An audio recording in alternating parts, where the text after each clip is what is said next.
Guys, നമ്മൾ ഇന്ന് എത്തിയിരിക്കുന്നത് എന്തിനാണെന്നറിയാം? സെൽഫിയുടെ ബർത്ത്ഡേക്ക് കേക്ക് ഉണ്ടാക്കാം. ഏത് കേക്ക്? Oreo cake. അപ്പൊ നമുക്കത് റെസിപ്പി ആയിട്ട് കാണാം. നമ്മുടെ ഓരോ ബിസ്ക്കറ്റ് നമ്മൾ പൊടിക്കുകയാണ്. കഴിച്ചിട്ട് കാണാനല്ലേ കുറച്ച് പഞ്ചസാര ഇടായിരുന്നു, കുറച്ച് ഷുഗറും കുറെ നേരമാണ് ഇട്ടത്. സെൽഫി ഈസ് ഓൾവേസ് സ്വീറ്റ്, അതുകൊണ്ട് സ്വീറ്റിന്റെ ആവശ്യമുണ്ടോ? സാധനം ഇല്ല, ആ സാധനത്തിന് ബീറ്ററില്ല, അതുകൊണ്ട് നമ്മൾ ഇതിട്ടാണ് കഴിക്കാൻ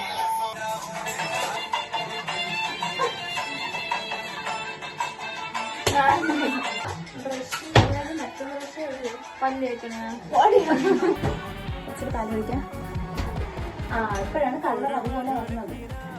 വേണം ഇത് നല്ല സോഫ്റ്റ് ആയിട്ടുണ്ട്. ഇതെന്തിങ്ങനെ കുരുക്കിന് വിട്ടേ നമ്മൾ കേക്ക് നോക്ക്. അനില കിച്ചൺ ക്ലീൻ ചെയ്യാമോ?